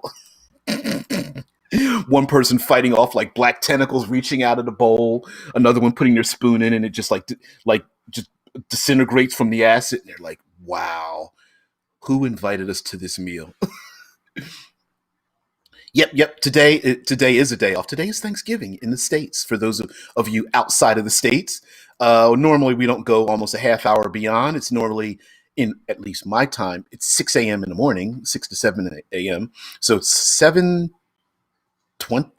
a.m. in the morning for me. So all of you out there, glad you could pop in on a holiday. That's why I'm kind of like going longer, because I'm surprised most of you are here. You should be sleeping late, since most people here in the States have the day off. Yeah, food that bites back. Speaking of weird foods, the Outlander, maybe have a table that have like a 1, you don't find anything. 2 to 3, you find the fermented style foods, and 4 to 5, you find okay food, and 6, you find great food. Oh, I like that idea. I like who. Hey, you find edibles, great, but it has a certain side effect, right? Like, sure, you can eat it, but it makes you gassy, or you eat it, but it makes you sleepy, or you can eat it, but it means that you're going to be belching the whole time, or it turns your skin purple, or you belch out bubbles, or something like whatever the case may be. Yeah. Nah, freshly birthed calf directly to your plate. You have only your bare hands to consume the beast. Ow, ill. Yeah, yeah, yeah. Oh man. Ricker's like, feel free to keep going for another hour. I won't be able to do that, but maybe. Ricker says it lets the Outlander role play what they find. I love that idea. What they find, and also it kind of you can combine together. The DM and the player could work together with like fermented foods. While it could happen naturally, might be a cultural thing, so that as the players navigate through the world, they may know of places where these and it doesn't have to be fermented, but you get what I'm saying. Like, maybe there's certain foods that have been hung up in trees or cliff sides or buried or whatever, that have been left there by multiple generations, and the player character is part of that culture. So as they navigate the world, they can find these things. And maybe those foods aren't just foods, but maybe they might be the magically itemed, reskinned potions and scrolls or whatever you have in your world when they find the thing to consume the thing that gives them whatever it is. We found the fermented hot wings. Now that when you eat them, you can breathe fire temporarily or something like that, right? Yeah, yep. Like Rickard says, you find the disgusting food, but you know it will sustain you. And maybe carrying certain foods draw certain types of predators or prey. Like, sure, I have in my pocket a bunch of good berries that I can eat with me for the day, but if there's monsters out there, those displacer beasts that can smell those good berries and loves to eat not only you but the good berries you have, maybe that becomes a danger, right? It becomes a natural part of the world. Yes, you can create food and water, but like was brought up in Pathfinder many years ago, maybe your food and drink is different than what the normal people's food and drink is. Or Rickard says, excuse the seemingly random question, what's your favorite 5e class? Ooh, as in which do you prefer to play? Ooh, I've always been a druid cleric-y person, and I also vacillate into bard as well. I like being a support player, and I like having an excuse to sidle up next to somebody. And so, and I don't necessarily like playing people that like to take advantage of other people's weaknesses. So I don't particularly fall into like a roguish mindset. So I like clerics and druids. I like clerics because clerics always bring up the idea of having conversations about faith and religion and what exists and doesn't exist and things like that. And I like druids because they kind of fit the same way, but it's also like, city versus the wilderness and nature versus nurture and that kind of stuff. So I like those conversations. And again, they make really good support style characters. So I'm a druid clericy kind of person, and bard fits into that group as well because I've played bards as clerics before too. I've played a bard as a cleric who just so happened, mechanically they were a bard, but really they were just a religious individual. Although I did play a rogue that was part of the faith too, so I guess that kind of counts. So pick one, cleric or druid. I'll go with cleric. I'll go with that. Sapper says, I'm addicted to tabaxi artificer or alchemist type of artificer. Ooh, tabaxi. Racially. I've had a soft spot for gnomes, despite the fact that you know they're not. Uh, I, I'd like I'd like tinkerers and I like arcane races, and I always felt like gnomes kind of don't fit in anywhere. So, and I've always felt like I never fit in. So gnomes have always been my type. Like at least halflings can claim hobbits and kinder, and like elves are, the unbridled champion of races in pop culture. Humans get the we're everywhere kind of thing, but gnomes, nah. What do they have? Pointy hats on lawns. You know what I mean? So I've always been a gnomish person. Um, Sapper's like, wait, Ranger isn't inherently elf by default? No, it doesn't have to be. Yeah, I know.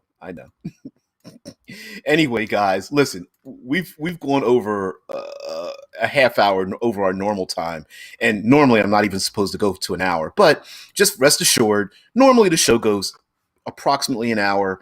It is the busy season for me and my real job, so like Friday it's going to be pretty busy. So it might be about a 45-minute show, but normally we start 6 a.m. EST EDT my time. I guess I am Universal Time -4 now. Yes. Yeah, Cameron's like, gnomes are great. I don't understand the hate. Yeah, we'll have to write a song about that. Gnomes are great. Don't understand the hate. I'll send you a DM with something in a few days. Okay. But anyway, yeah. Tomorrow is Future Friday, and for those who do not know, you guys, Sapper, Future Friday is dedicated to science fiction gaming, most specifically transhumanism, uh, the eclipse. Wow, I combined two things together: the expanse, eclipse phase, altered carbon. Uh, wait, what? Gnomes steal underpants? Do they really? Rick was like, gnomes are better than, are greater than halflings. There, I said it. Yeah.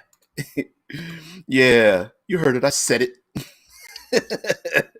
Oh man, you guys are so silly. But anyway, I'll see you guys tomorrow if you, especially Sapper and everybody else who's new, or if you're going to even be up at that time.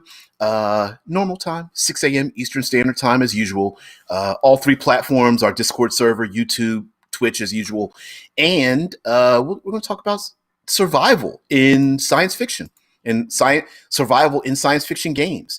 And then from then on, maybe we might switch Future Fridays because I kind of want to do little bits of movie reviews, like basically terrible movies with great concepts. And we may talk about things like great movies like Gattaca or Her or Ex Machina, and then terrible movies like uh, 6 Days or oh, what's another terrible one? Surrogates and things like that. So yeah. Is a giant gnome just a regular sized human? I don't know. We don't often talk about other races being mixed in with other things. Mostly, like, how many undead gnomes are there? I wonder. Altered Carbon is just a good version of surrogates. Yes, in a way. I think so. Yeah, surrogates. Great concept, terrible execution, but a lot of things we can do with them. You guys know me. I always talk about movies and television on the show anyway. So I thought it might be kind of cool to like take a movie, terrible as it may be. Um, there's some unsung heroes out there. Like Upgrade is a great movie. Uh, there's some like other sci-fi movies out there. Like Moon is a great one. That's low budget. A giant gnome. I think that's halflings. Hmm. Anyway, we'll talk about that kind of stuff, and then take the great concept, and then build.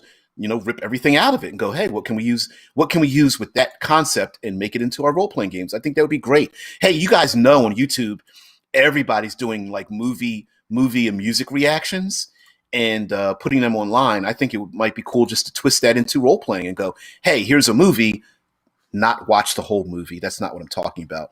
But take a movie and rip it apart and go, okay, well, here's its component parts. How would we do that in our role playing game? Like, how would we do it? Yeah, I kind of agree with you. Surrogates is more of a pre-stacking post-humanism, or a permutation of it. Like, I could imagine a habitat which uses surrogates as opposed to one. Oh, Super Seven says They Live is due for a reboot.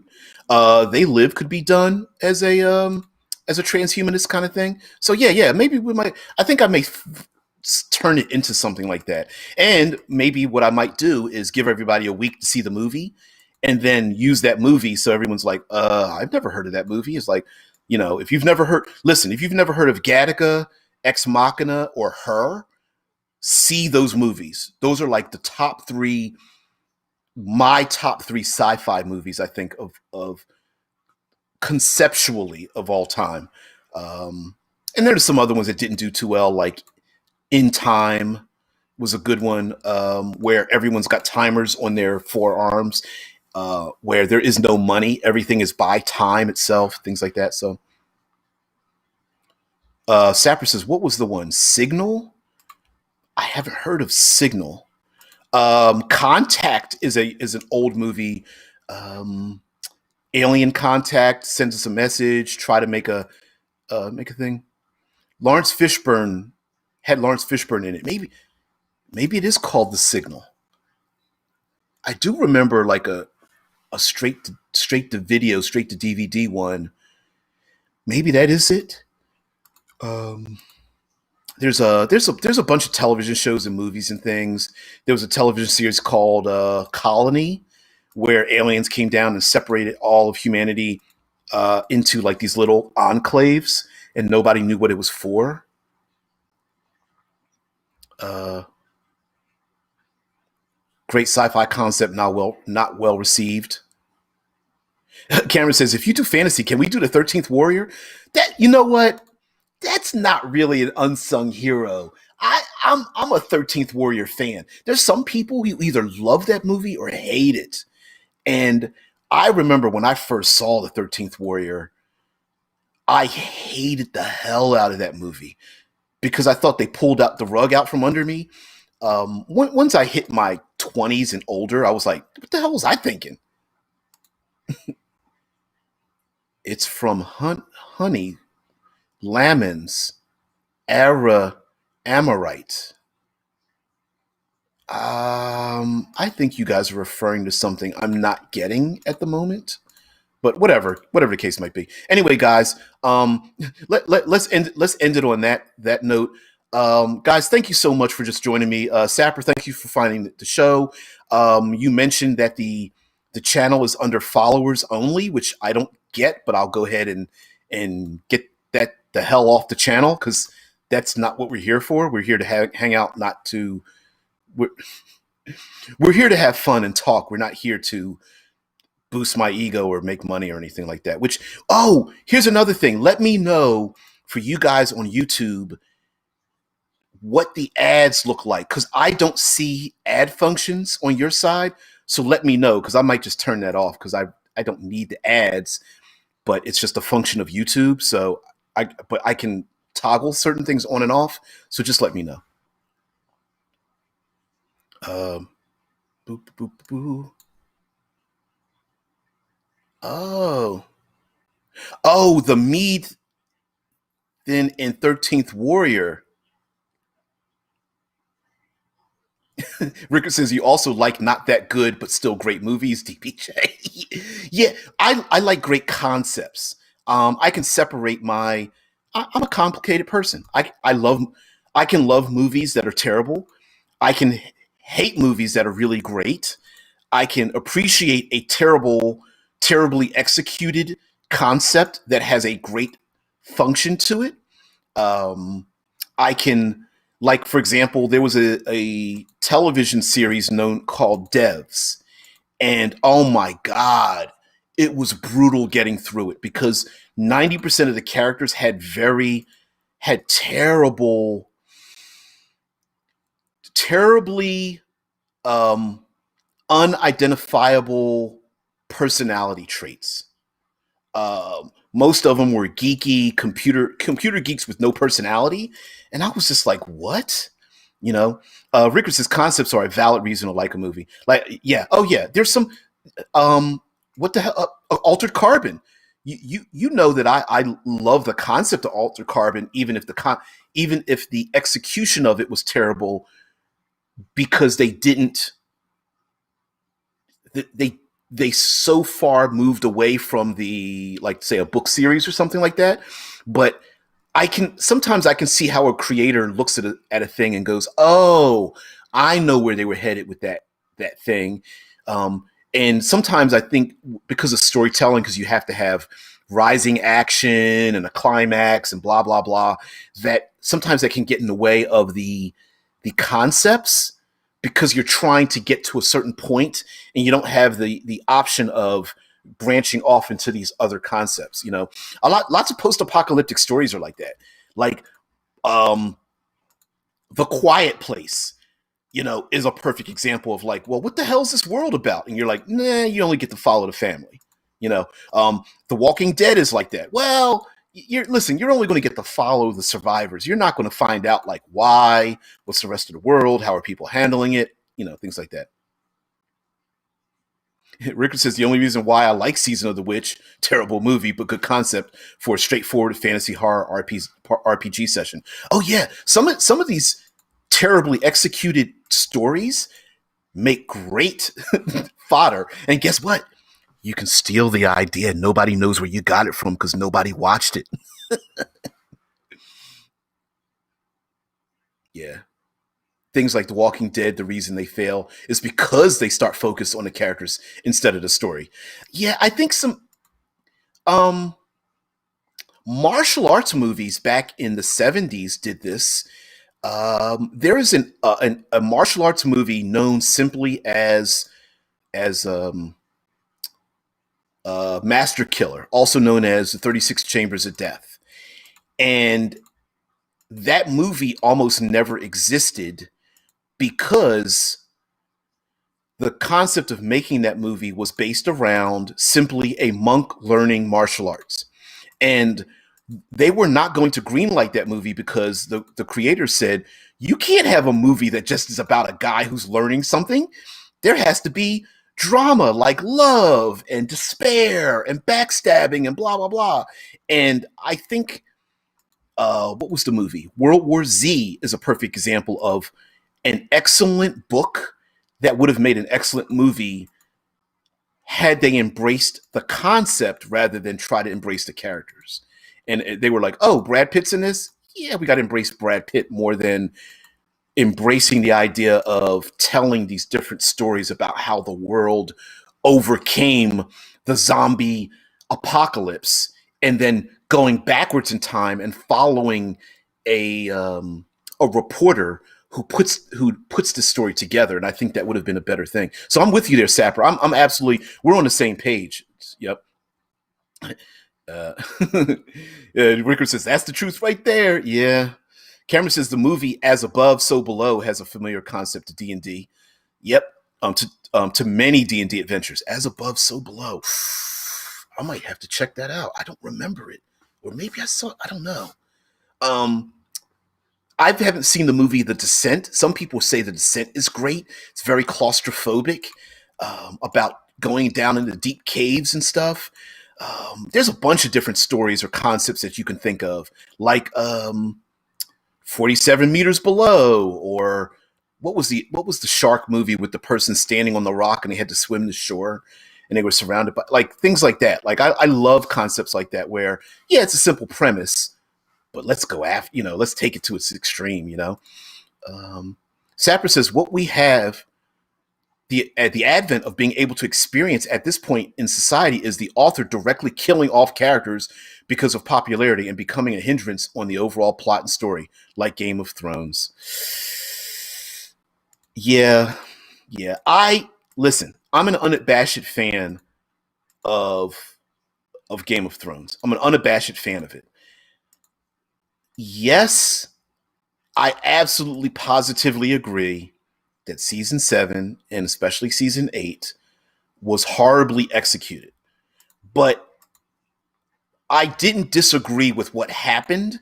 I disagree with how it happened.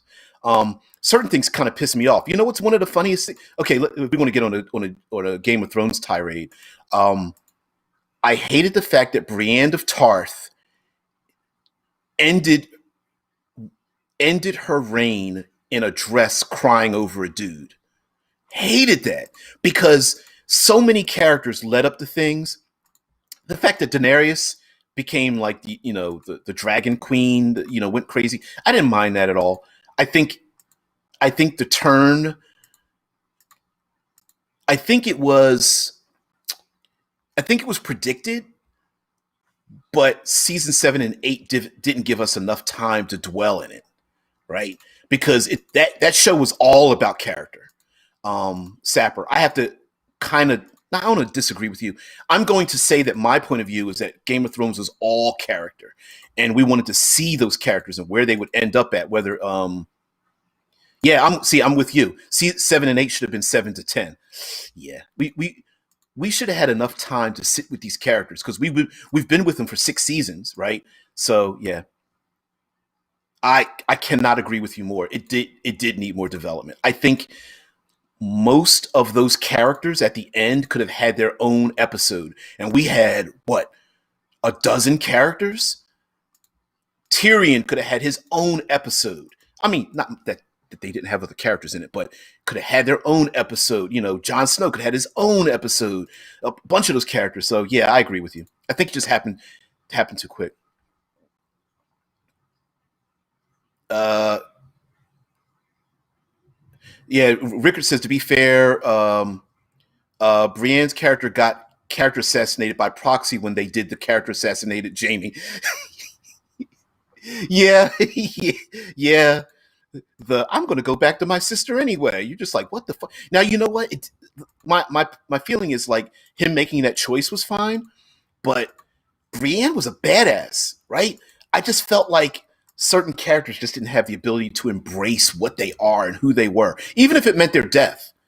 Even if it meant their death, I didn't mind that, and I just felt like, wait a minute, you're gonna take this badass chick and make her like, oh, he's leaving me, boo hoo, f that for her. Shit, she should have been like, get the f out. What? You're going back to who? Give me my goddamn sword and armor. Beat your ass right now, right? Like I feel like she was that kind of character, you know. Brianna Tarth even having a romantic interest other than minor flirting with the concept was sandbagging on the character. I Yeah, honestly, I think most of us agree. And Rickard says his choice was stupid though. Jamie was kind of stupid anyway, but I, I agree.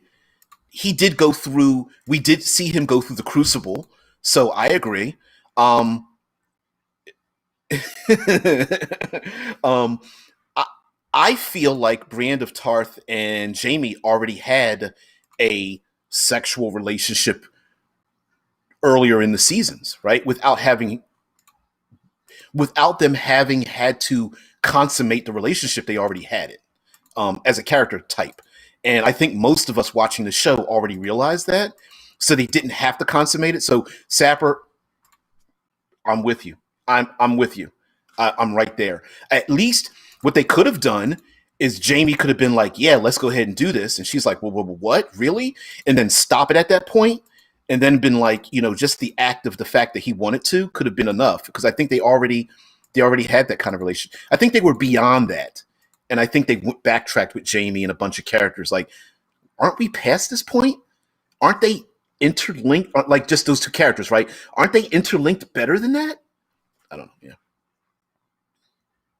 Rickard says, I mean, yeah, that's fair, but he did a 180 from start of the season, and that's the whole concept, right? Had we had seasons 7, 8, 9, 10, that 180 might have been sad, and we might have been pissed off, but it might have made sense, right? Or heck, who's to say that he wouldn't have done the 180 not because he loved his sister, but like, listen, if anybody's going to kill her, it's got to be me, kind of thing. It could have been something like that. So I think we all agreed. Hell, even the hey, I'm going to burn all the people in Westeros. It was just like, wait, what? Wait, where did that come from? And you're like, we wanted to see it, but we were like, could you have like taken a little bit longer? Lady Stoneheart being cut from everything. Yeah, it had a stand infection. Stop. Stannis Baratheon. What a great character too.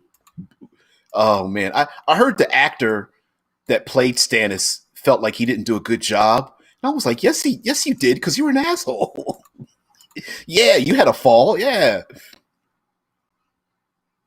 Rickard says if he went back to kill her because he had to, that would have made more sense. That was my reasoning. I was like, maybe he felt like he had to, at least in my head canon. But the whole like now when he got there, I could see him doing a little bit of a flip, like I need to kill you, but I love you at the same time, kind of thing. And then they burn up in a blaze of glory or whatever. I think that would have been better had she known that yes, he was always destined to kill me, as well as we were always lovers. Kind of like I think that would have made sense instead of going, oh, rocks, yeah. I'm with all of you. I'm with all of you. Uh, yeah. Sorry. Um, yeah, whatever. We could get pissed off about this anyway, guys. I've gone on too long with this, and I'm getting a little hungry. I have to prepare some food and other items for the wife. But you guys take it easy. I got to get out of here. I'm going to celebrate some Thanksgiving. You guys have a great one. I will see you tomorrow. Everybody have a great one. I'll see you. Bye. I am out of here. Mm-mm-mm, mm-mm.